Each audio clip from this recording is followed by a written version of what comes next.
Hey up, it's Steve from that old Yorkshire Geek, and welcome to Rumble Wednesdays, my exclusive Rumble show. Well, it's exclusive for a while anyway. Where I just look at some news items that have caught my eye. Before we start, as usual, the links will be in the description down below. As usual, don't forget, like and subscribe, follow, whatever they do, share the videos, drop a comment, and all that stuff. If you do, it'll appear on YouTube and other places tomorrow, like Spotify and Amazon Music Podcasts and Google Podcasts. But I'm also on Facebook, Instagram, and Twitter. Links for all those are in the description, as are the links for my two books, Silent Predator, short horror novella, and Mercury Rapids, a light-hearted sci-fi action adventure. They're on Amazon, Kindle or paperback. Kindle's cheaper, obviously. It's just a bit of fun. Right, so let's get on with this news, shall we? Let's get on with this news. If I can find it, where have I put it? It's down here, look, too far down. See, I've got this list here of all my stuff that I can put on screen, and of things that I'll never use, like whatever, this one. See, it is. I'm going to say, thought that wasn't going to come on then, but it did.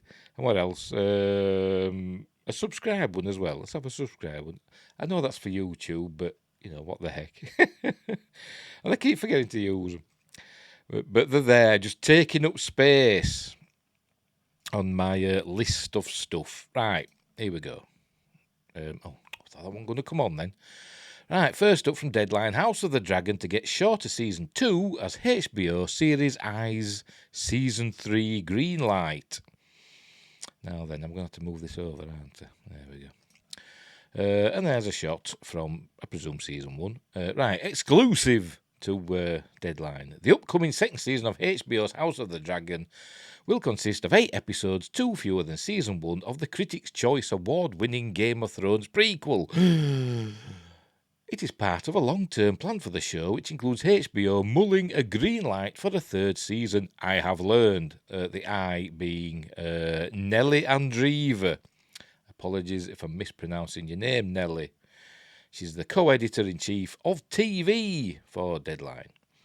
Go away, hide articles. The news comes as production is about to begin on Season 2 in the UK for a likely summer 2024 premiere. I just can't do with these series taking 2 years to make for like 8 episodes. In what is a relatively common practice, HBO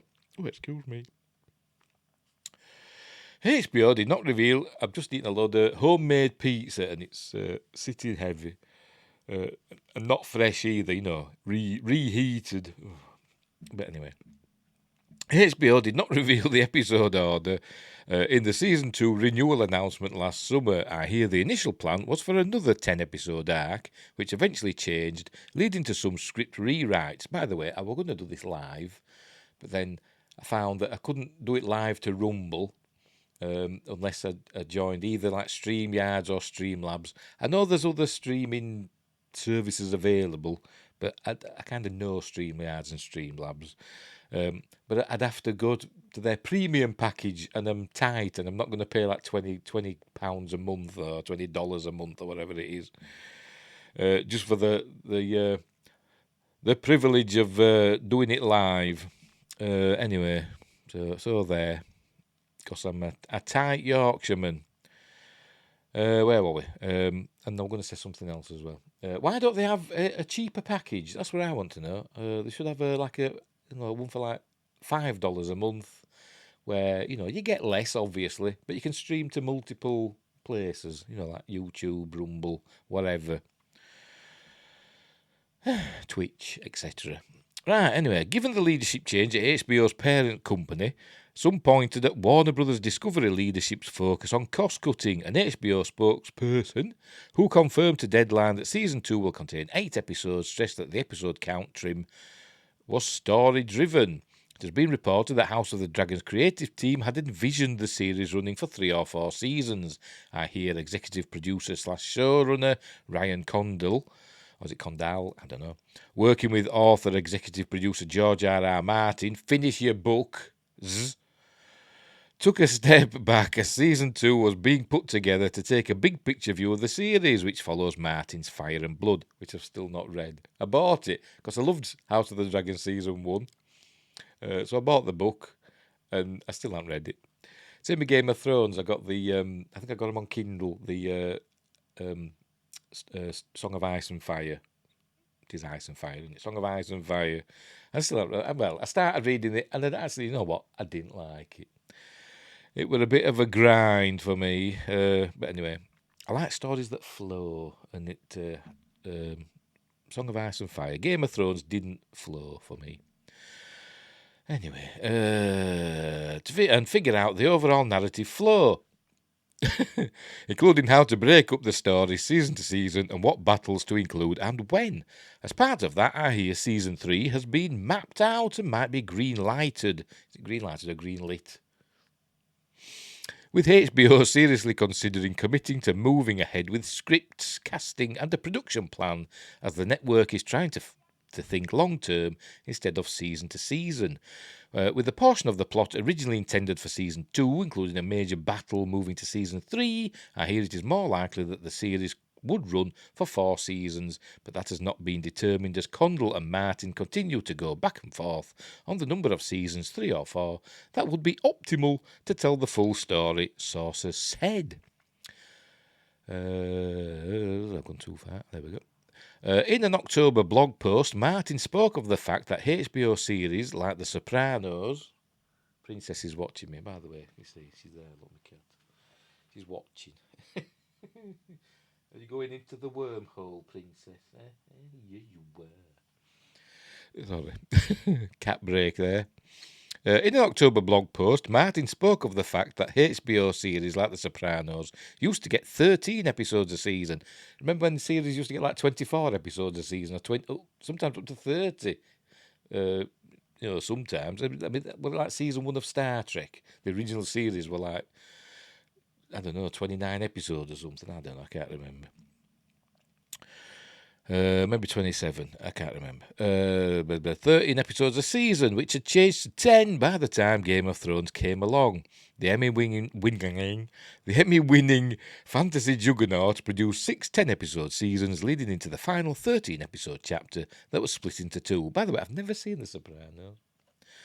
Never seen it. And, it's supposed to be amazing, isn't it? I've never watched that. Not a single rhythm of it have I seen. Don't ask me what a rhythm is. It's something my mother used to say, and I still don't know what it is. But it means a little bit. Anyway, this is more than the 8-episode seasons of Amazon's Lord of the Rings of Power, he noted. I am thrilled. I keep going too far, don't I? I need to move this down a little bit, don't I? There we go.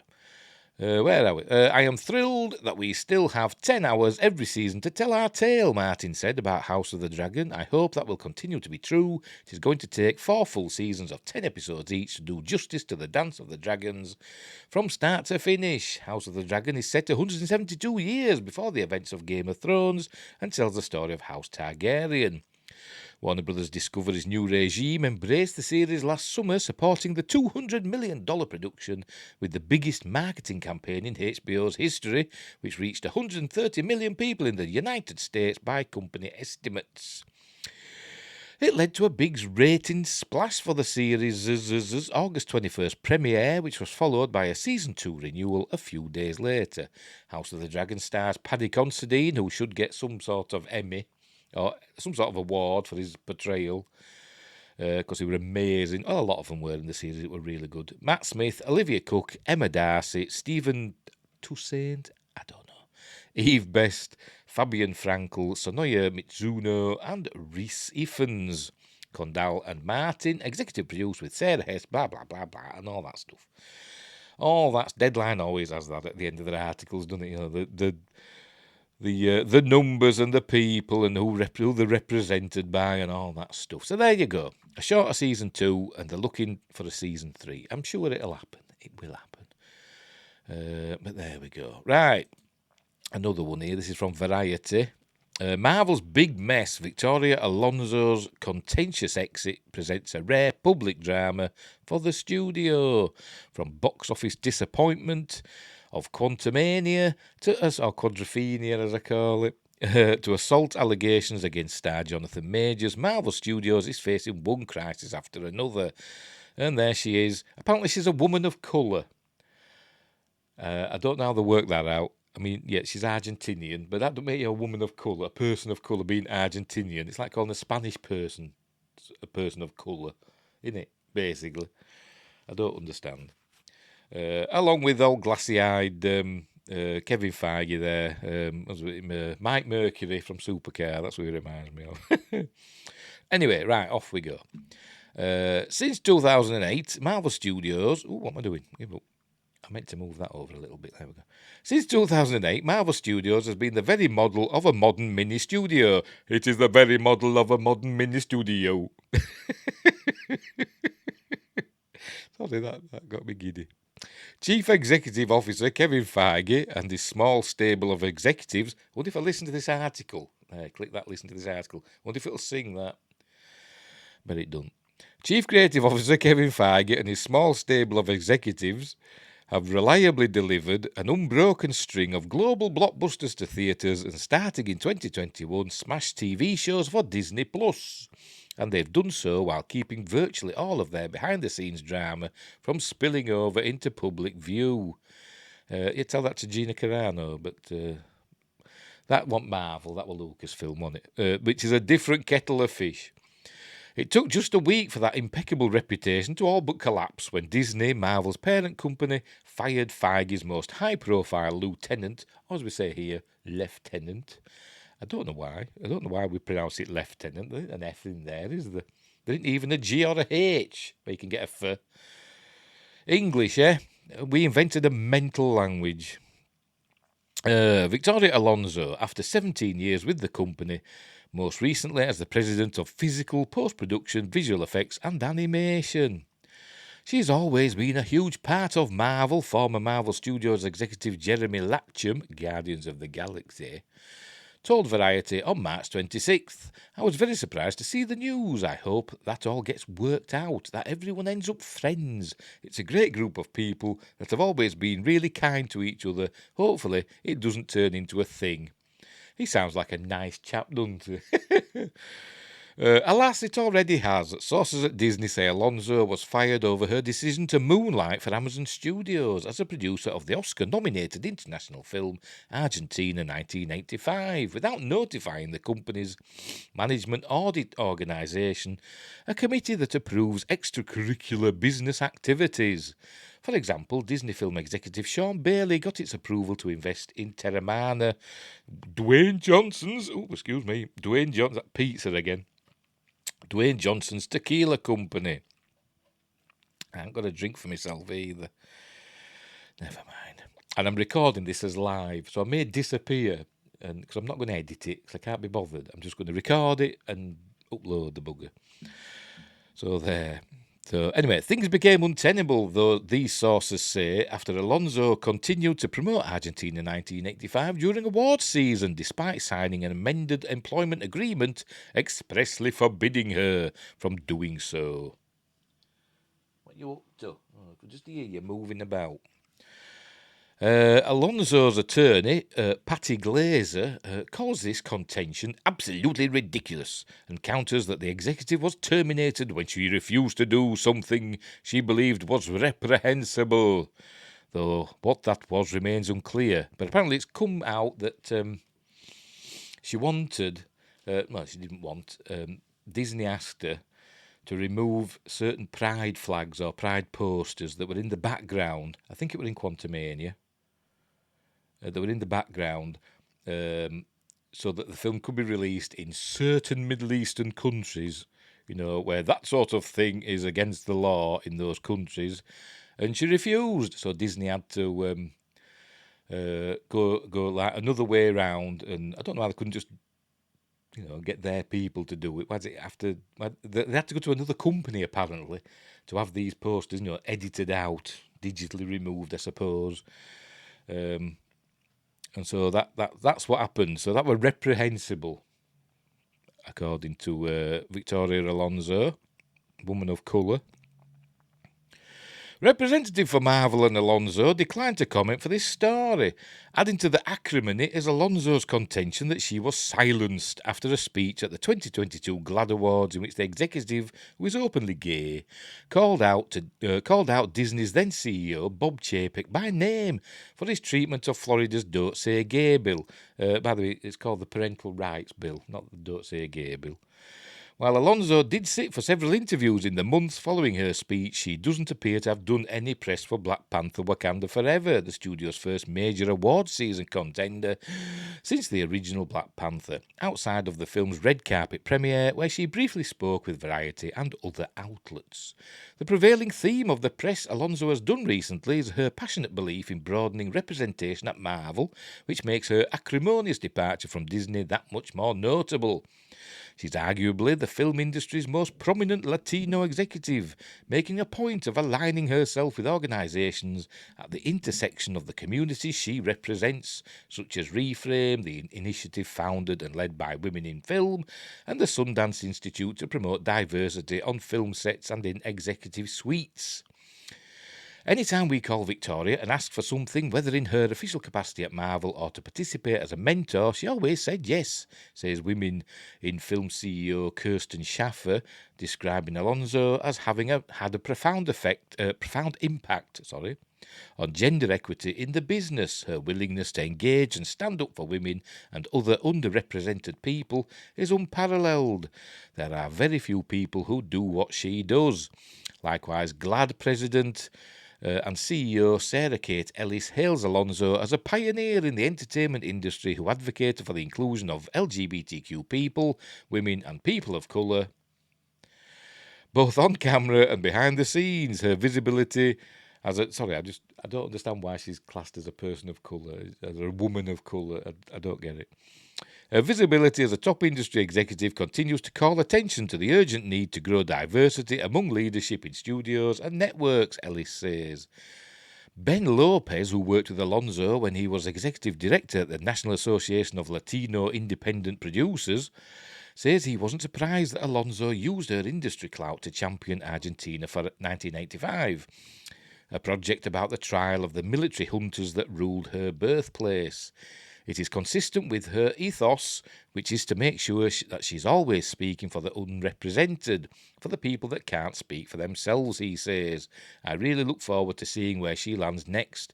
Whether it's a global studio or her own company, she's going to continue to innovate and be a powerful voice for underrepresented communities. But not as much as, if she was still with Marvel. But never mind, and Disney.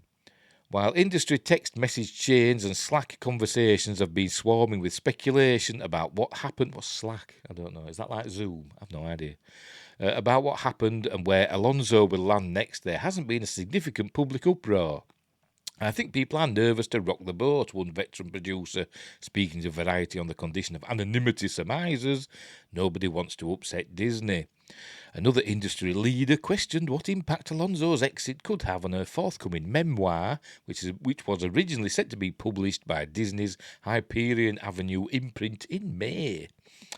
If you give someone of that calibre a platform like a book and presenting this person as a shining example where they can be used to not only make the brand look good but to also empower the next generation, you don't want that to be tarnished on the way out, the executive says. It feels inconsistent. Regardless of any possible mitigating circumstances, the veteran producer sees Disney's decision in cut and dried terms. Plenty of people in this business believe that they are indispensable and fly too close to the sun, and then are shocked to find that they are no longer in a job, this producer says. Yes, she thought she was untouchable, didn't she? They add and nobody's untouchable. Nobody. They add that while Alonso's track record is certainly extraordinary and impressive, and she's earned the right to be outspoken, I don't think anybody earns the right to breach their contract. Alonso's messy exit will be bad enough for Marvel, but it comes amid fierce headwinds from all directions. Ant-Man and the Wasp: Quantumania, with global grosses limping to the $500 million mark, is unlikely to break even in its theatrical run, making it the first non-pandemic era money loser for the company. That film was the latest in several Marvel titles, from Thor: Love and Thunder to She-Hulk: Attorney at Law to weather criticism. For second-rate visual effects, I've not seen it, but from the trailers and stuff, it just looks terrible. Just people standing in front of green screens, or, the volume. One of Alonso's key domains as VFX artists have repeatedly called out the studio, alleging it forces them to accept impossible hours and cut-rate pay. Well, that's Disney, isn't it? I mean, they did used to call it Mousevich, didn't they? Back in the olden days. Like the 70s and 80s. Meanwhile, one of Quantumania's stars, Jonathan Majors, was charged on March 26th with multiple counts of assault and harassment of an unnamed woman. The actor's lawyer says there is video evidence that exonerates him and the case is pending, but Majors' character Kang is meant to be Marvel's newest big bad. He's shot season 2 of Loki with Tom Hiddleston. Set to premiere later this year. Oh, pardon me, tell you, that beats her. And he's due to headline Avengers: The Kang Dynasty in 2025. A criminal trial of one of its newest stars is exactly the kind of headache Marvel does not need. Well, recast him then. Recast him. He's only an actor, for Christ's sake. Furthermore, Disney currently has no timetable for naming an executive or executives to take on Alonso's duties, even as several titles, like this year's The Marvels and 2024's Captain America: The New World Order,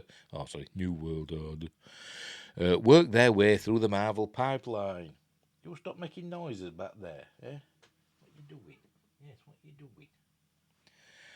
It's certainly a big position to try to replace, Latcham says. It's a really massive job. So there we go. Matt Donnelly and Mark Malkin contributed to this report. Very good. Good for them. So there we go. She shouldn't have, she got too big for her boots. I know, she had big boots. She was an important, powerful person. But she thought she was untouchable. And when corporations start losing money, they start looking for scapegoats. And she's a scapegoat that they've aimed at. I know what I mean. Anyway, so there you go. But apparently she's suing, isn't she? She's suing Disney. So that also doesn't look good for the company, does it? I expect more layoffs. Apparently Ike Perlmutter, what's his name now? Perlmutter. I don't know how to pronounce his name. He's gone, apparently, hasn't he, as well? So anyway, there we go. Hey, bounding into comics could get spicy. X-Files animated spin-off series gets the chop. Will not move forward. I didn't even know there were going to be one. This is the first I've heard of it. So there we go. See, I've got to move this again now. There we go. Hot on the heels of an announcement that an X-Files reboot is in the works with Black Panther director Ryan Coogler attached to the project, it has now been stated that a proposed animated spin-off series is no longer scheduled for production. I said I didn't even know there was going to be one. I only learned about the X-Files reboot yesterday. Apparently it's going to be diverse. They're looking for a diverse cast, of course. Anyway, the series titled The X-Files Albuquerque has been given the chop by Fox and will no longer be moving forward. And there's, I don't know, I showed it from the back, but never mind. There's Scully and Mulder in his office. Probably when they first meet. That's probably pilot episode, yeah. Fox announced the series as far back as August 2020, which makes the news of its demise somewhat surprising. Did they? Oh, as I said, announced 3 years ago. I probably forgot then. I forget what I did yesterday, never mind 3 years ago. According to TVLine.com, Fox declined to comment on the reason for the cancellation, though it may have something to do with the fact that Coogler's new X-Files show would not be produced under that network. Oh, right. Oh, that'll be a Disney thing, won't it? But I should imagine. Anyway, but Disney owned Fox. I don't know. Perhaps this is a signal that the rights to the franchise have been sold, though not yet publicly announced. This is, of course, speculation. The series, which would have been executive produced by original X-Files creator Chris Carter, that just means, he said, okay, just send the checks. That's what it means. Was set to focus on an office of agents tasked with investigating cases deemed too crazy and off the hook even for Mulder or Scully to tackle. An office of agents. So they're expanding.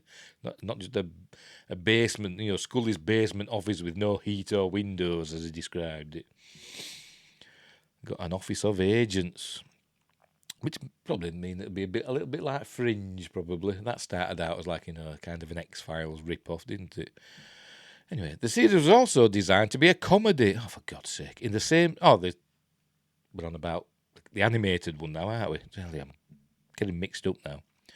The series was also designed to be a comedy in the same overall style as shows like Star Trek Lower Decks, which parodied its parent franchise.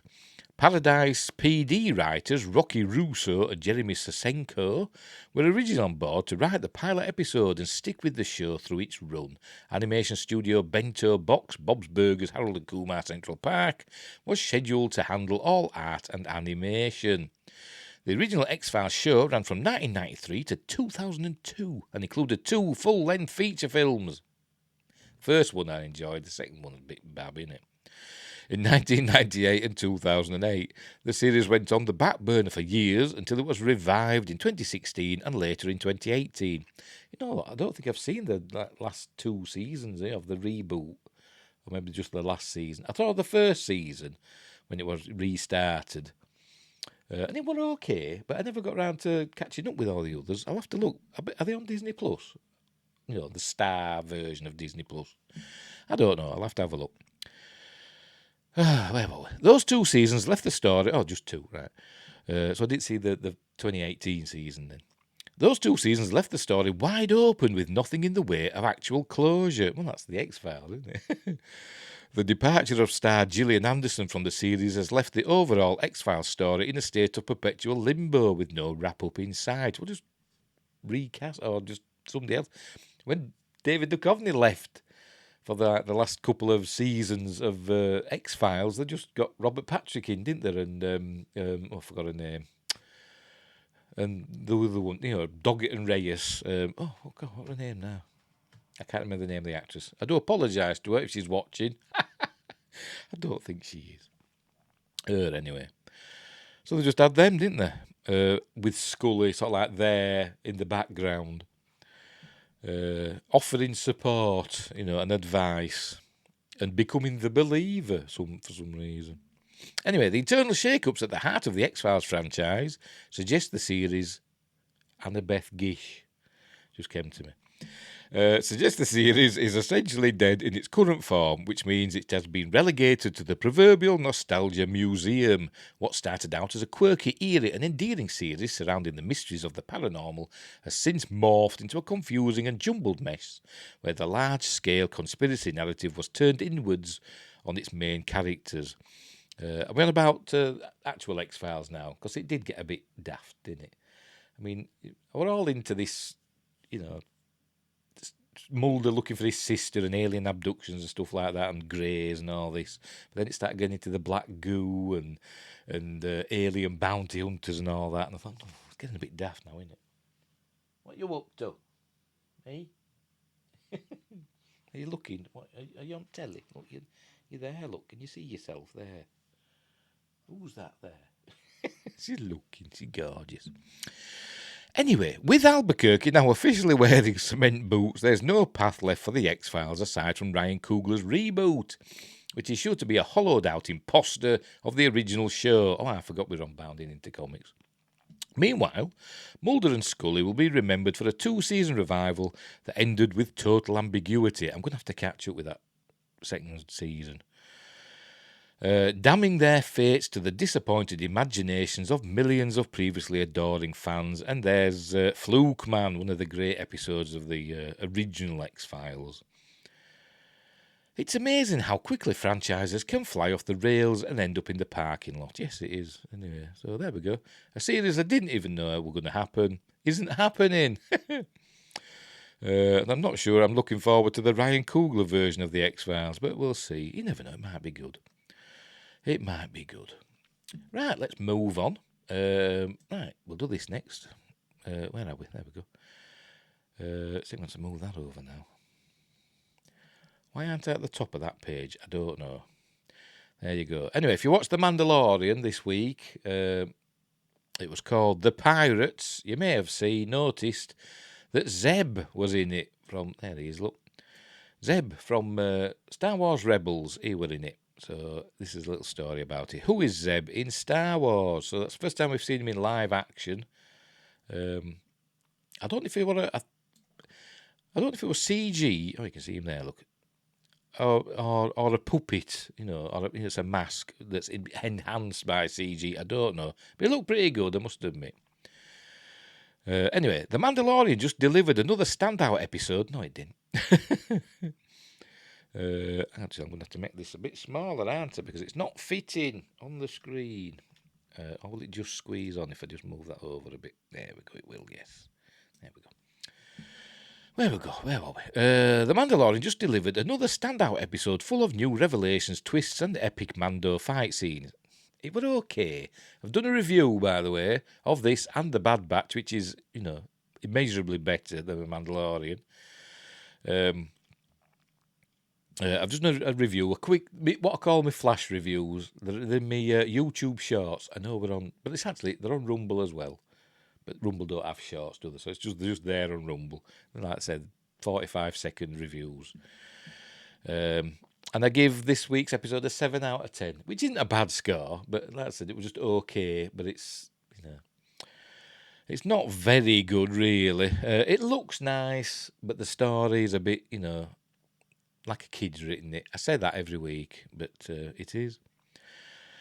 Right, where were we? But perhaps lost in all of that was the reintroduction of a beloved Star Wars character that some fans might not recognise. Who is Zeb in Star Wars, and why does his appearance in The Mandalorian matter? Let's dive right in. Well, he's there because Dave Filoni's he's dug into The Mandalorian, hasn't he, now? He's taking over from Jon Favreau, sort of, getting his characters in.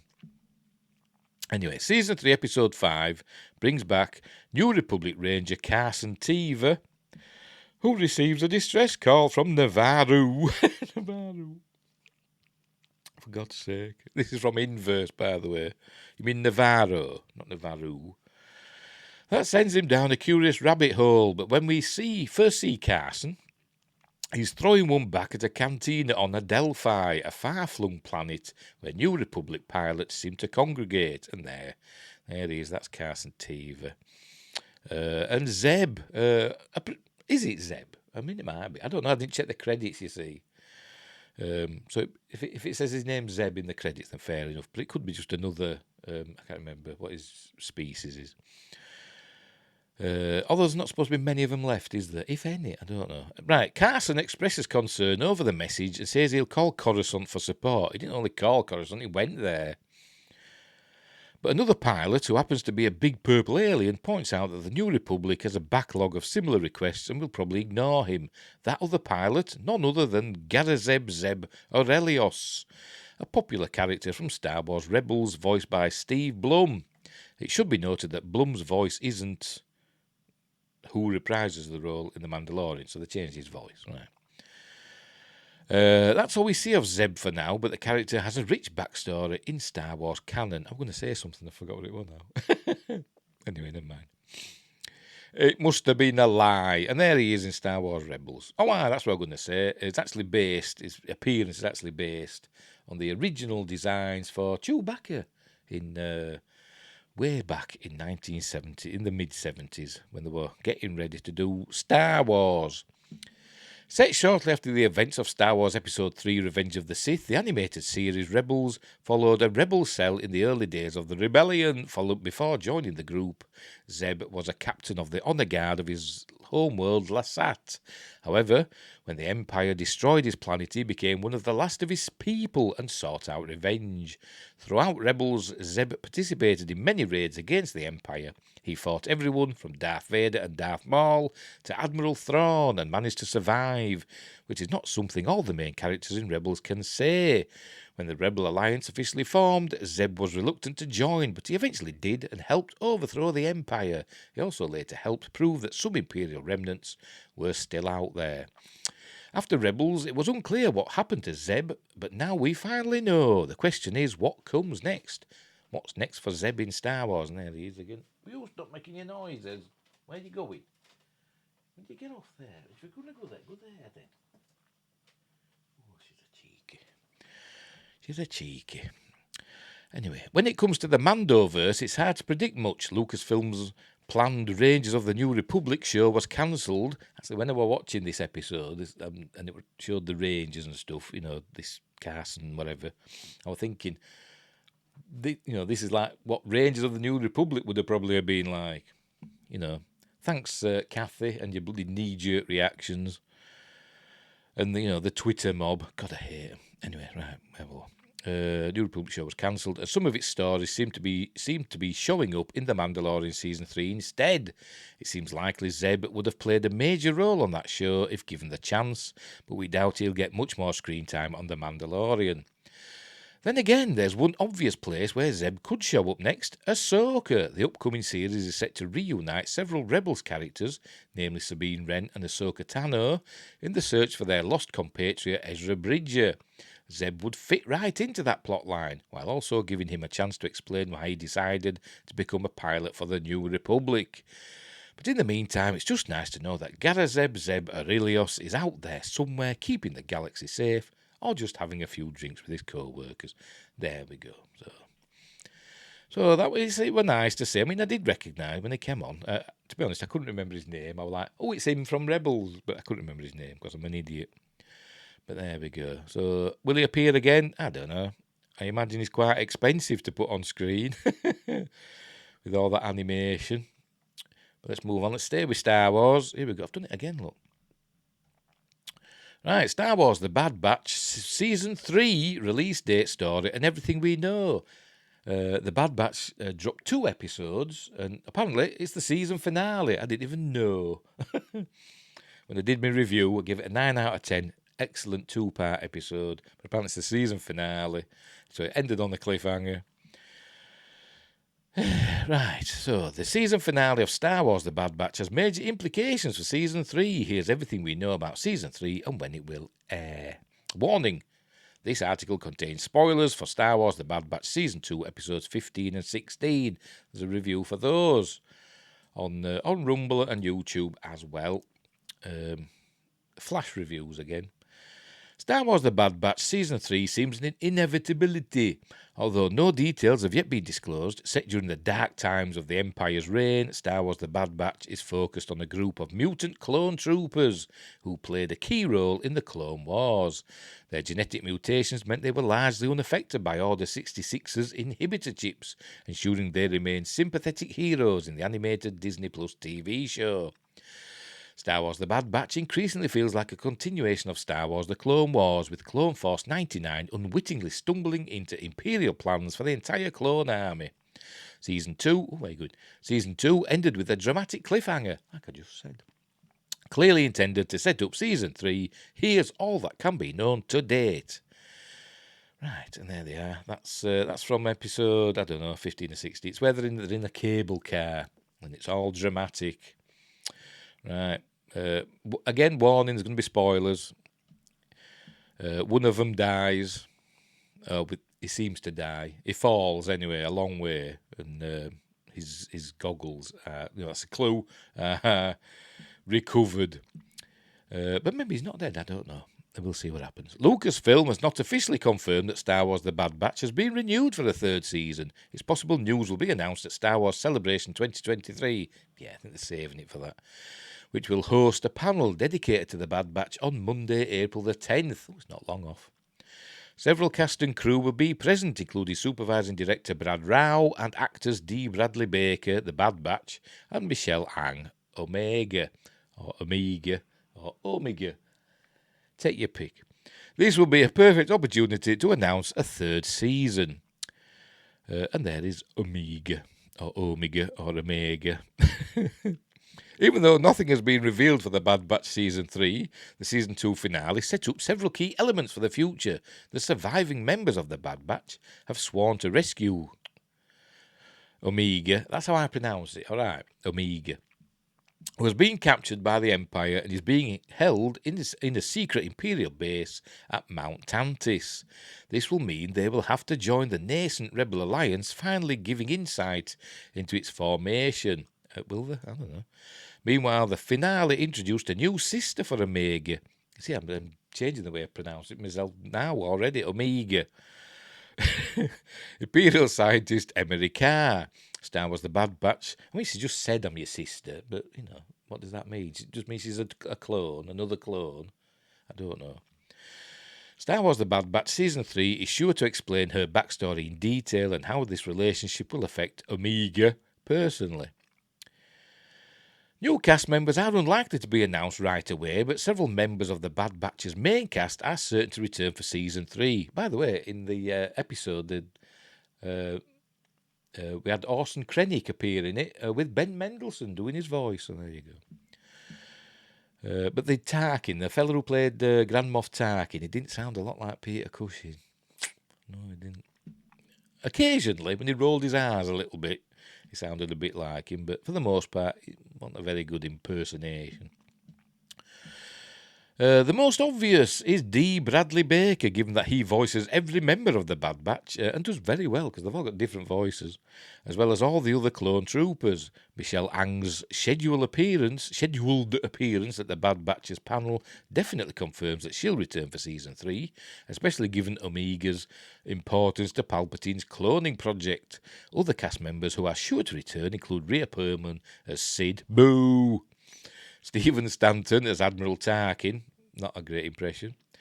Ben Diskin as AZ-3, and Gwendolyn Yeoh as Nala Se. Jimmy Simpson's Dr. Hemlock, who runs Mount Tantis, should be the main villain. Yes, he's very sinister.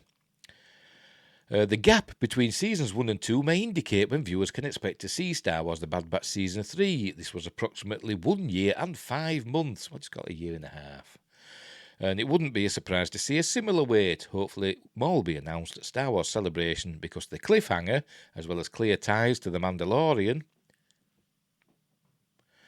means audiences will be eager to learn more about Star Wars The Bad Batch Season 3. Clear ties to The Mandalorian? Well, got me there. So there you go. Hopefully it won't be a year and 5 months. Maybe they'll, at Star Wars Celebration, they'll say, here's a surprise, it's ready to go, and it'll be on next week. I don't think they'll do that, though, will they? Right. And finally, on The Hollywood Reporter, aliens and Tom Hanks abound in trailer for Wes Anderson's Asteroid City. Scarlett Johansson and Hanks joined the Anderson repertory players like Jason Schwartzman, Jeffrey Wright, Tilda Swinton, Edward Norton, and Adrian Brody. And there's Tom Hanks in a crushed velvet suit, by the looks of it. Right, an alien movie by way of Wes Anderson. The trailer for Asteroid City is here. The spot below for Anderson's latest feature, which takes place in a fictional American desert town circa 1955, sees Scarlett Johansson as a movie star, Tom Hanks as an honorary grandfather, and Jason Schwartzman as a recent widower trying to get his car fixed. And also there's an alien. I don't like the way that guy looked at us, the alien. Like we're doomed, says Schwartzman in the middle of the spot, filled with charming vignettes, all in Anderson's signature style. The official synopsis of the film reads, the itinerary of a junior stargazer/space cadet convention organised to bring together students and parents from across the country for fellowship and scholarly competition is spectacularly disrupted by world-changing events. Video unavailable. Don't worry, I've got it on another thing. We'll have a look in a minute. Anderson newcomers Johansson and Hanks join his stable players like Schwartzman, Jeffrey Wright, Tilda Swinton, Bryan Cranston, Edward Norton, Adrian Brody, Jeff Goldblum, Tony Revolaro, and Liev Schreiber. The massive A-list ensemble includes Hope Davis, Stephen Park, Rupert Friend, Maya Hawke, Steve Carell, Matt Dillon, Hong Chow, Willem Dafoe, Margot Robbie, and Jake Ryan. Wow. Focus features... Oh, God, I did an impression of... him, didn't I? That I said yesterday I hated. You know what I mean. Wow. Focus Features will release the film for a limited run on June 16th before it goes nationwide on June 23rd. Asteroid City is also eyeing a Cannes premiere, with Anderson being a Croisette, I don't know, veteran French. Having premiered his last film, The French Dispatch, at the 2021 Fest. And there we go. So let's have a quick look. I don't know if I'll be able to play it all the way through, so let's have a little look. But there we go. You're not here. We're not there. The car exploded. Come get the girls. I have to stay here with Woodrow. I'm not the show. So there you go. As you can see, it's very stylised. It looks like a painting, like you see those 1950s posters and stuff like that, and that sort of like 1950s artwork. It's very in that style, isn't it? I'll skip it on a bit. I'm scared of getting a copyright strike. Holy Toledo, that's Mitch Campbell. You were very good in the one about the tramp in the brothel who gets amnesia and becomes a pediatrician. You were very awesome. So there's Scarlett Johansson, and is that Tilda Swinton? I don't know. It could be. I don't know what it is. Probably not. I wouldn't see the alien. Oh, there's a spaceship coming down. Look. I don't know. I don't like the way that guy looked at us. The alien. How did he look? Like we're doomed. Maybe we are. Maybe you are. You know, getting kind of a bit Mars Attacks vibe. But except Mars Attacks, I think, probably going to be better than this. I'm not a massive Wes Anderson fan, to be honest. An unquestioning faith to the people I love. I don't know if that includes you, but it included my daughter and your... There you go. That's Tom Hanks again. And... He didn't say anything. I meant yes. My mouth didn't speak. There you go, Asteroid City. To be honest, it looks boring. I don't know if I'm going to like it. But again, I'm not a massive Wes Anderson fan. But I just thought I'd include it. It's out. When does it say it's out? Give over. What you done that for? Oh, for crying out loud. I have to put it... Go on, get in. No. Detach that... this, for some reason. Right, get back in there. There you go. It's my mouse point. I keep catching the left button. When is it out? June 23rd. So there you go. A limited run on June 16th and nationwide June 23rd. Don't know when it's coming over here into the UK, but you know I'm not going to see it. I will wait for the streaming version. But it looks interesting. It looks interesting, doesn't it? It looks like it's a very stylised. There you go. Very stylised, but we will see. You know, is it all set in this acrylic painted town? You know, I don't know. Looks to be. I suppose it's going to be quirky and amusing, but I don't think it's going to be belly laughs. But anyway, we'll see. Right, so we'll leave it there. So that's me news for today. So thanks for watching, wherever you are. Look after each other. And until next time, I'll see thee.